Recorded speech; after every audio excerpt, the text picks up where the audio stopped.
What's up, everybody? I'm Jack Slater, aka the Comic Outlaw, and I'm back. And better than ever. Hell yeah. Now, your boy's got a knack for making things better, and we're doing Fantastic Four issue 7. And what happens when the Fantastic Four gets driven off Earth and is forced to go to Planet X? Yes, indeed. Now, we're starting off with the King, Emperor, what have you, the governor, the main man of this Planet X, is watching the Fantastic Four. Apparently, he's been doing it for weeks. And he has a plan, yes, indeed, a plan to bring them there to serve him, to do his bidding. Meanwhile, the Fantastic Four is getting an award from Washington, kind of a thank you for all the service they've been doing, since they are one of the first superhero groups to pop up. And Storm's kind of explained he's not good at public speaking. The last time they were at a party, someone pulled Thing's mask, little thing that he was wearing, and he went berserk. And Sue basically doesn't want to go because she'll get embarrassed and vanish. I mean, they're at the point where they do not do public speaking. This is the first time they're actually coming to grips with their fame. And of course, Thing pulls a little joke on Torch, and just so they could delay the dinner.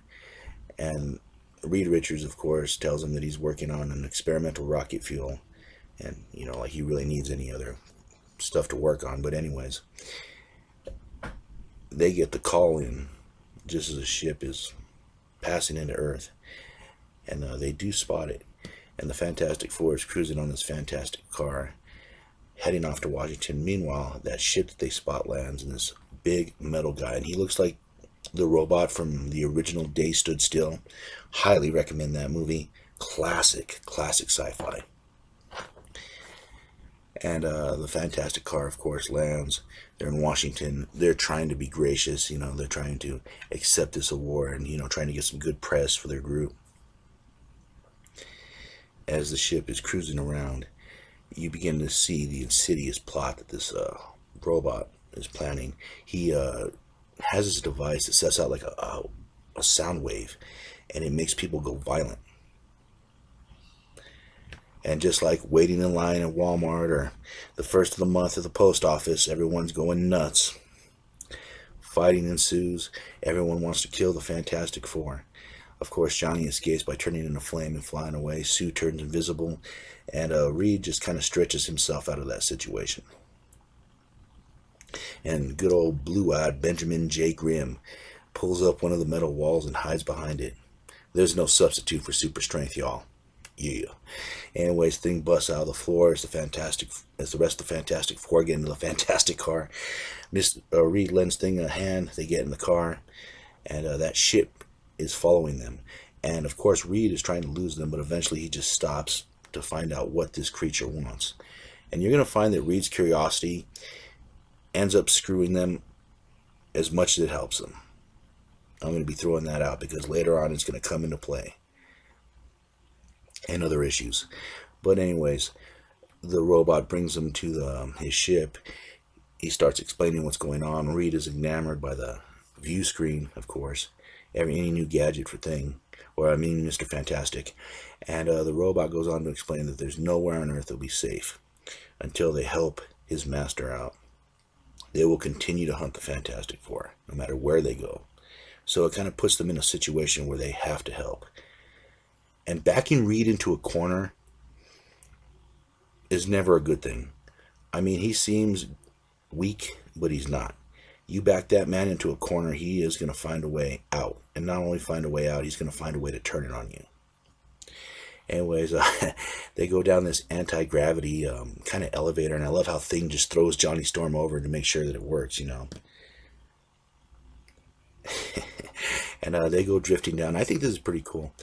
They kind of land, and they meet the big-headed master, Mr. Bighead himself. And he goes on to explain that he's the ruler of this planet, and that his planet's in disarray right now because a big meteor is going to crash into it and destroy it, much like the way a certain Kryptonian's home was ruined. He tells the Fantastic Four that you either help him or they can stay on the planet with his people and die. Thing, of course, is not having any of this. He tries to slug the robot. Doesn't work. The Human Torch tries his fire Supernova doesn't work. The creature's made out of the quote-unquote strongest metal in the universe, which that's not revealed what the strongest metal is yet, but that comes later. So they're in the middle of trying to work out the plan, and the earthquake starts shaking because the meteor is getting closer and closer and closer.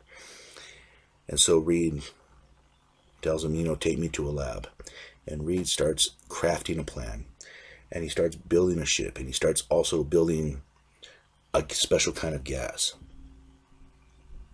Now, like I said, it's not a good idea to back Reed Richards into a corner. Just throwing that out there. He develops a gas. And what it will do is it will shrink everybody, all the people. And they can load into one ship and fly away. That's the plan. There's just too many people and there's not enough lifeboats. So he shrunk the people and made one giant lifeboat. And when they land, they could use a large gas to make themselves bigger and just basically just take over that new planet. And so with the deal done and the planet starting to crash and fall apart, they begin to make their escape. And I love how Reed just stretches and makes himself into a bridge. He does that a lot in the early comics. And they escape on the robot ship back to Earth. But the head Bighead has other plans. He's going to hold on to the enlarging gas, making him the big person and everyone else small.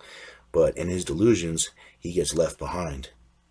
And Reed reveals that there is no enlarging gas. They're going to have to stay small. And that's what happens when you back him into a corner, y'all. And I'll catch you on the flip side. Laters.